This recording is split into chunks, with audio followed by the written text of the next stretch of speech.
Добрый вечер, дорогие друзья. У нас сегодня битва титанов, таких маленьких титанчиков назовем. 18-летние дымные виски островные. Летчик 18 лет, Баумор 18 лет, Каул Ила 18 лет. Баумор и Каул Ила это остров Айла, Летчик это винокурня Тобермори.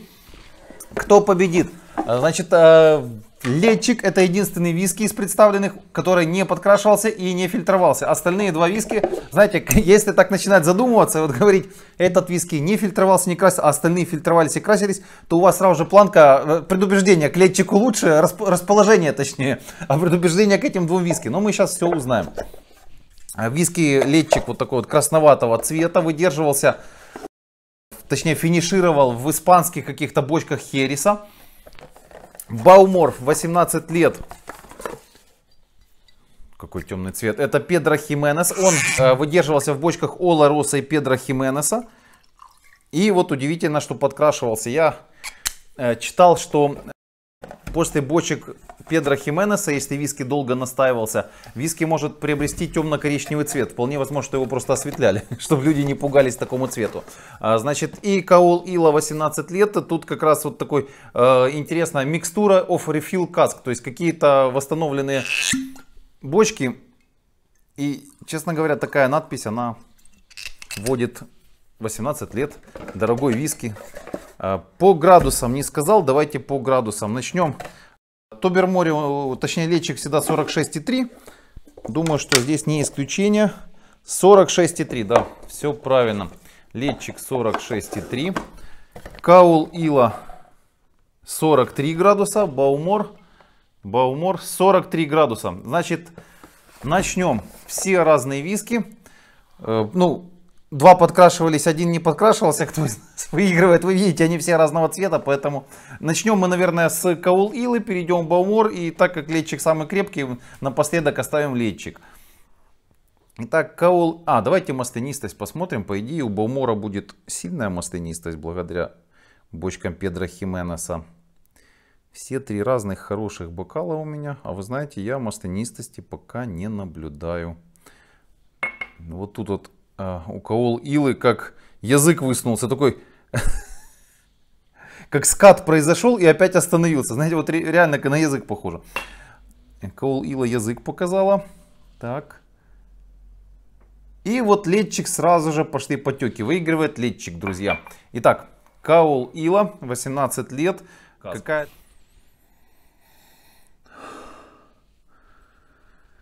Очень свежий аромат, очень дымный аромат. Кто не смотрел видео дегустации Каул Ила, это вот здесь вот видео будет. На самой упаковке Каул Ила написано, что когда солнце касается затухающего костра, когда садится солнце и касается затухающего костра на берегу моря, приходит время Каул Илы, 18 лет. Очень красивое описание.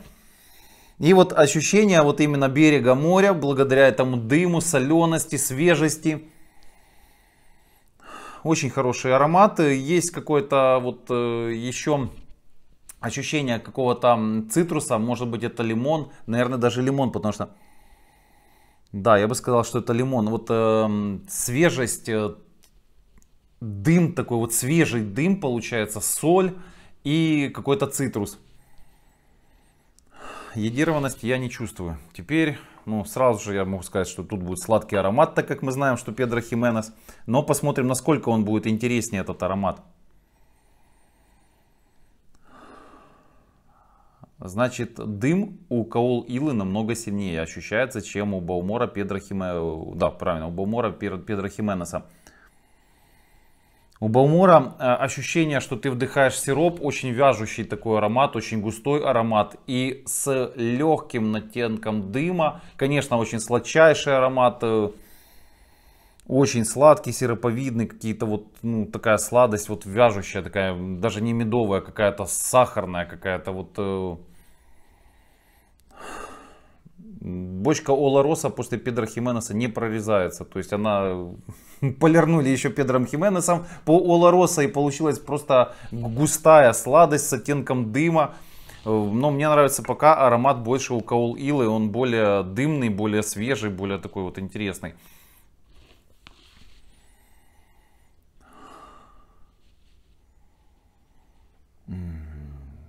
Вот вот тоже очень вяжущий, менее вяжущий, чем Баумора 18 лет Педро Хименеса, но Летчик 18 лет очень вяжущий аромат. Такой торф сильнее, чем у Баумора, слабее, чем у Каол Илы. Есть ощущение какой-то минерализации, как будто ты вдыхаешь, ну вот такие, как пузырьки в носу появляются. Йод есть, такой намек йода. Тоже такая сильная сладость, и у меня вот ощущение, что еще какие-то вот водоросли присутствуют. Давайте прям, я не знаю, кому отдать первое место. Свежесть, сейчас свежий, солено-цитрусовый аромат я ощущаю. Ну и дымный, конечно. Более густой. Более густой, и по аромату выигрывает Каол Ила. Друзья, вы мне любите говорить, что у меня Летчик фаворит. Сегодня Летчик не фаворит. Может бокал, может еще чего-то. Но сегодня выигрывает Каол Ила. Начнем по вкусу. Итак, Каол Ила 18 лет.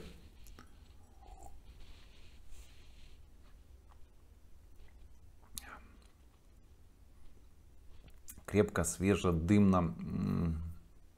Терпкость.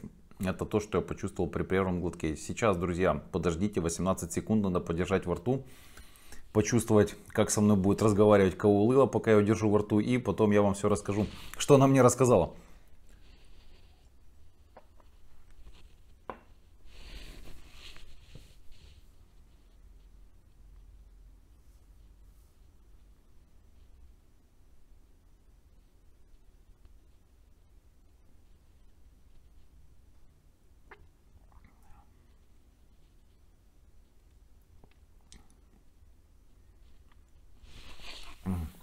Пока держишь Каол Ила во рту, она пряно-сладкая. Дыма вообще не ощущается.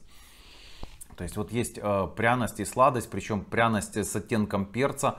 И ощущение, что сладость с перцем как-то вступают, но сладость проигрывает, потому что постоянно чувствуется. В то же время, когда вот набираешь в рот этот Каол Илу 18 лет, ощущение, что ты не выдержишь эти 18 секунд, потому что он очень такой, ну назовем это пускай перченый, потому что крепость она бы усиливалась, а тут перченый.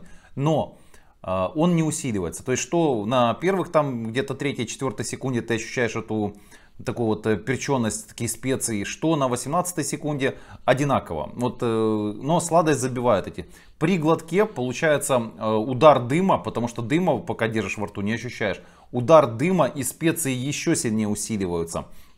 Сейчас у меня пряно-сладкое послевкусие, которое в принципе вот уже заканчивается. То есть можно сказать, что такой, ну, средней длительности послевкусия или короткой. Очень вкусно, очень свежесть еще. Вот свежие соли, к сожалению, не ощущаю в виски. Но очень вкусно, очень интересно. Баумор 18 лет выходит на арену. Посмотрим, что он нам расскажет. Первый глоток.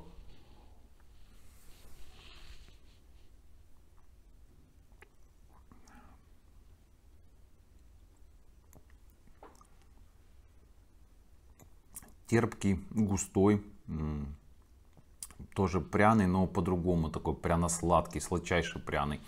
Тут, здесь как раз сладость побеждает у пряности. И легкий оттенок дыма. Сейчас 18 секунд, и вам все рассказываю. Ага, интересно, дым усилился.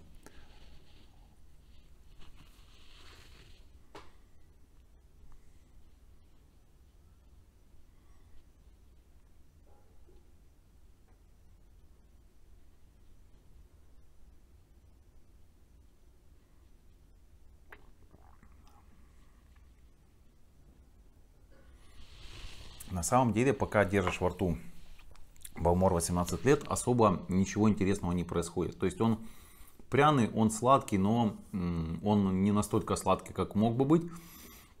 В то же время он густой, он действительно, ну, сиропом это не назовешь, но он сироповидный. Он намного гуще, наверное, ну вот так вот в раза 2 гуще, чем Каол Ила. То есть он такой вот...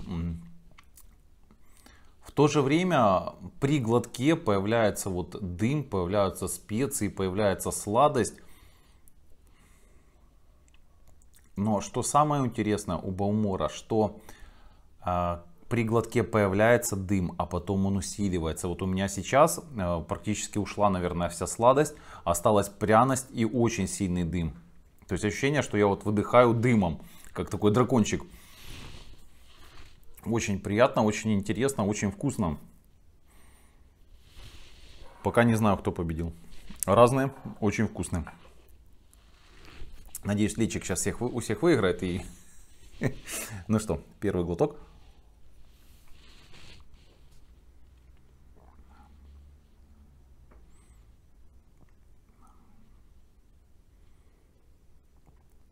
А, 46,3, думаю, почему он крепче. 46,3, такой вот с кислинкой с какой-то.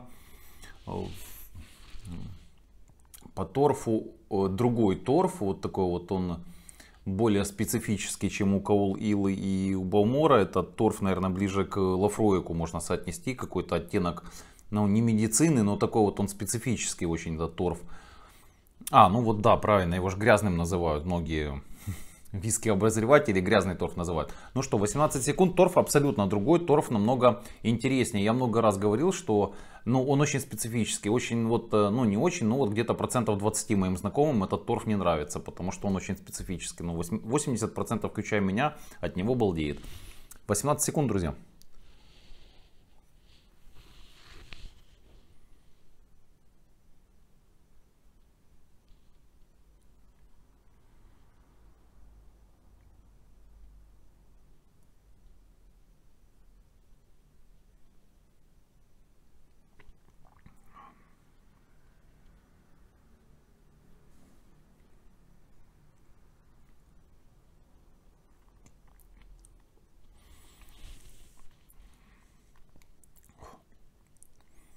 Значит, после глотка он намного крепче.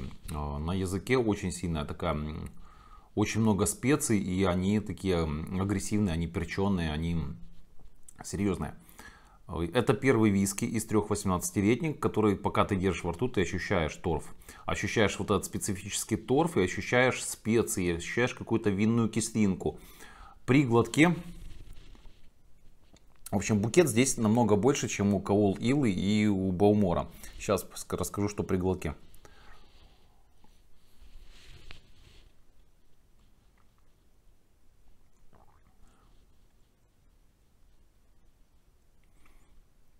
Вот какие-то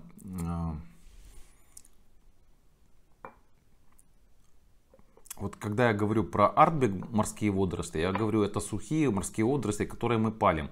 А здесь ощущение, как мы покупаем с вами, чтобы кушать морские водоросли, вот такие вот йодированные морские водоросли. Ощущение соли, ощущение торфа и ощущение очень специй каких-то. Но они самые агрессивные на языке. Еще какая-то терпкость есть.